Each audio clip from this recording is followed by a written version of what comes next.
안녕하세요. 잡부예요. 외벽에서는 돌마감이 이렇게 한창 진행 중일 때 내부에는 이미 창호가 이렇게 달렸었죠. 별다른 문제 없이 유리도 이렇게 잘 끼워졌고요. 자, 공사 시작 95일 만에 드디어 내부 공사 시작입니다. 기초 콘크리트를 칠 때 내부 단열재를 왜 넣지 않냐고 정말 많은 분들이 댓글을 남겨주셨거든요. 이번 영상을 보시면 아마 그 궁금증이 해소가 될 겁니다.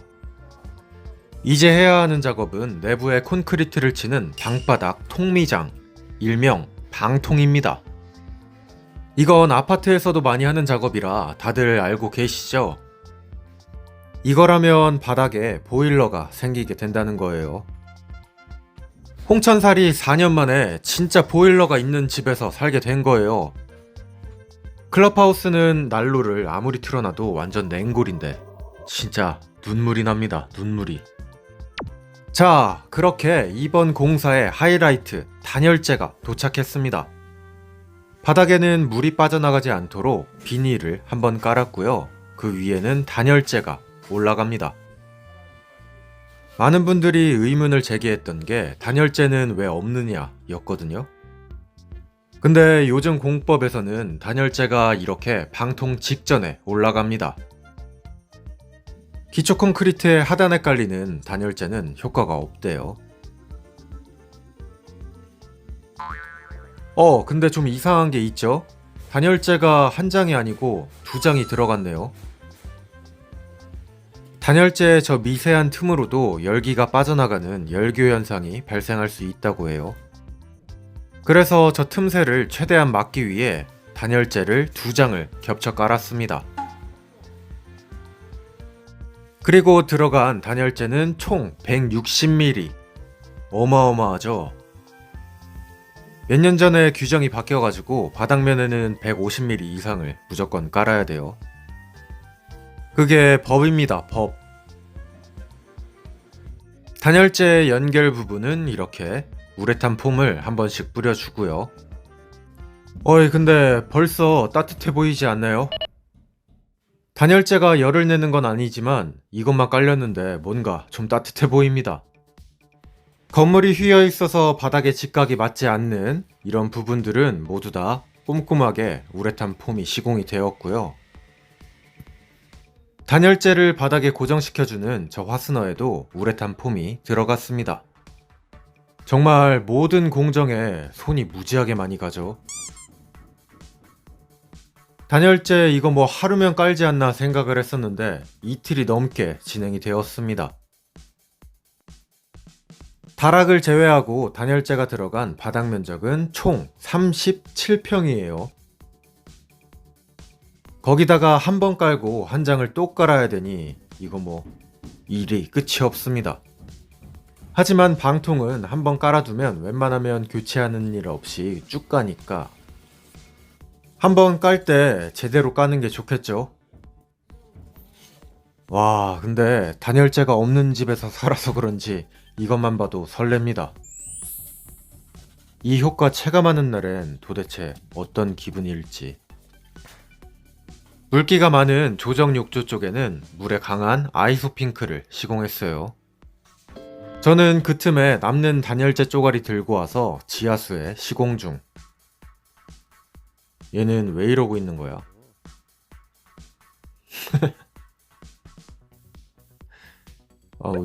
어그로 다 끌렸네. 이쯤 깔아놨으니 지하수도 올해에는 터지지 않겠죠? 곳에 단열재도 다 깔렸습니다. 와, 바닥이 정돈되니까 느낌이 좀 다른데요? 그리고 여기에 이어서 보일러 엑셀 관도 바로 깔리고 있어요. 근데 와이어 메쉬가 보이지 않죠? 예전에는 방통을 깔 때 크랙이 가지 않도록 와이어 메쉬를 설치했다고 하는데 그 효과가 별로 없어서 요즘에는 이렇게 핀으로만 고정을 해둔다고 합니다. 보일러에서 방마다 한 줄씩 이렇게 쭉 이어져 나오고요. 아주 멋지게 시공이 되었죠. 화장실까지 꼼꼼하게. 엑셀관이 정말 무지하게 많이 들어갑니다. 자, 그렇게 이날 저녁 엑셀관의 시공까지 완료. 극락갈지도. 근데 뭐든 쉽게 가는 법이 없는 잡분해. 다음 이틀 동안 극한의 추위가 몰려왔고 여기는 영하 9도까지 떨어졌습니다.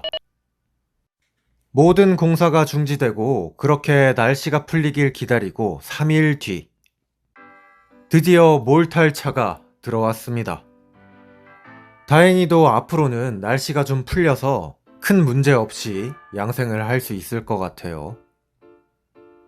연못은 꽁꽁 얼어붙었지만 저것도 곧 녹을 겁니다. 어휴, 집 짓기 참 힘들다, 그죠? 근데 뭐든 땅 따먹기 하듯이 하나씩 해결하면 경험은 늘어나고 일은 끝나 있습니다. 자, 늠름한 모습의 레미콘차 도착. 이거 못 올라오는 거 아닌가 했는데 바닥이 꽝꽝 얼어가지고 아주 쉽게 올라왔습니다. 천만다행.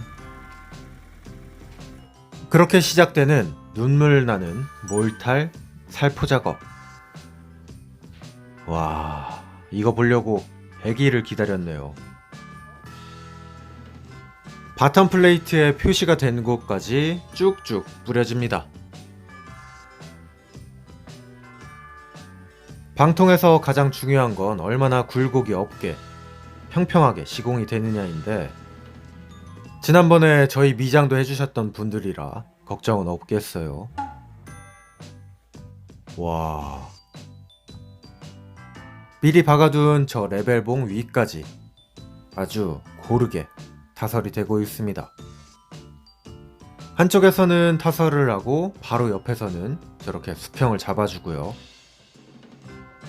조정 욕조 부분도 놓치지 않고 얇게 깔았고요. 화장실의 물매도 잡아갑니다. 이거 채워나가는 게 아주 묘하게 안정감이 드는데요.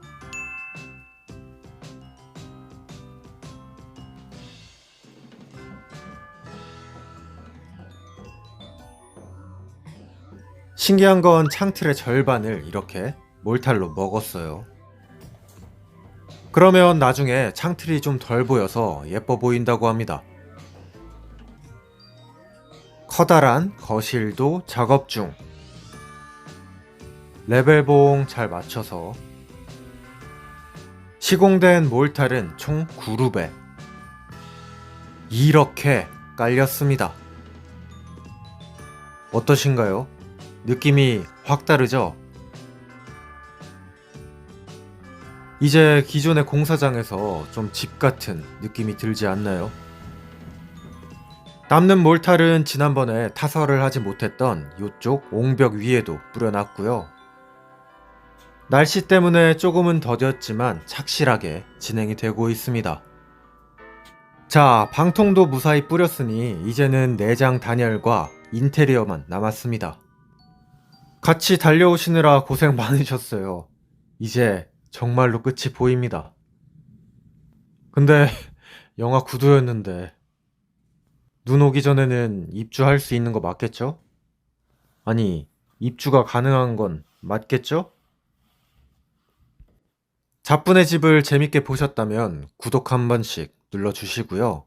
오늘의 영상은 여기까지 보여드릴게요. 감사합니다. 김줄스였어요. 뿅. 엄선된 제주도의 13브릭스 감귤. 선별기로 한 번씩 골라서 오는 녀석들입니다. 귤 드시다 보면 신 것도 나오고 단 것도 나오고 막 제각각이죠. 요것들은 오렌지 주스 먹는 느낌으로 아주 맛있게 드실 수가 있습니다. 수확하고 3일 이내에 모두 다 발송을 하고요. 제가 먹어본 귤 중에는 가장 맛있습니다.